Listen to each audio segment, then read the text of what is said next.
In the heart of idyllic Idaho, a sinister plot was brewing between two seemingly ordinary individuals, Lori Vallow and Chad Daybell. These names, now infamous, once belonged to individuals leading seemingly ordinary lives. Lori, a mother of two, and Chad, a husband and father, were ensnared by an inexplicable bond that transcended the mundane. Their connection, however, was steeped in darkness. As their illicit affair took a root, a chilling series of events unfurled. Their respective spouses became victims of mysterious circumstances, leaving Lori and Chad free to marry in a swift, almost rehearsed manner. The sudden deaths, the hasty marriage, all pointed to a disturbing picture. Yet no one could have predicted the depths of their malevolence. Their alliance, formed in the shadows of deceit and betrayal, was the breeding ground for an unimaginable evil. But this was only the beginning of the horrors they would inflict. With their union sealed, Lori and Chad embarked on a chilling mission, guided by their twisted interpretation of their faith. Their belief system was a far cry from any recognized religious doctrine. It was a dark concoction of their own making. They began to categorize their friends and family as either light or dark spirits in what would become known as the dark list. This list was not merely a classification, it was a hit list. Those marked as dark spirits were deemed zombies, entities that had to be cleansed from this world.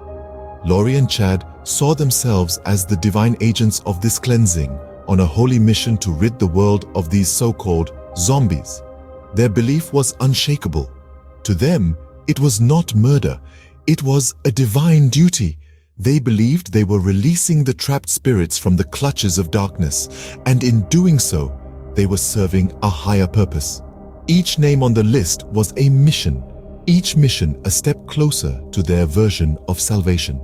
They operated under the veil of their faith, using it as a shield to justify their heinous acts.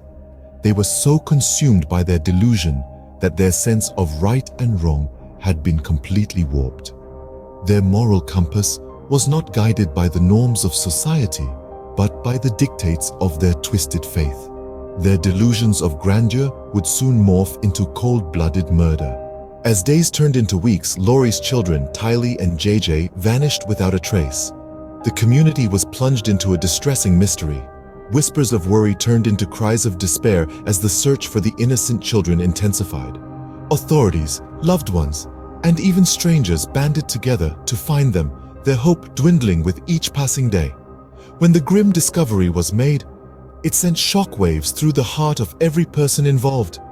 The children, Tylee and JJ, were found not in a distant, unknown location, but in the place they should have been safest, their own home. Their bodies were unearthed from the property owned by their mother, Lori, and her new husband, Chad. A chilling end to a desperate search. The horrific scene painted a picture of unthinkable cruelty. Tylee, dismembered and burned. JJ, found in his pajamas, wrapped in plastic and duct tape. Their lives cut short by the very people who should have protected them.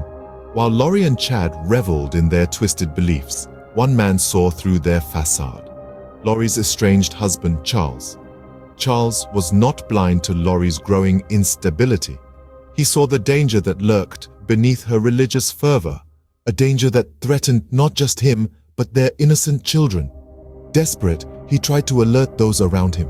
He pleaded with family, with friends, with law enforcement, desperately trying to protect his children from a fate he could barely comprehend. Yet his warnings fell on deaf ears. His pleas were met with indifference, with disbelief. The world turned a blind eye to his desperate cry for help, and tragically, Charles paid the ultimate price for this collective ignorance.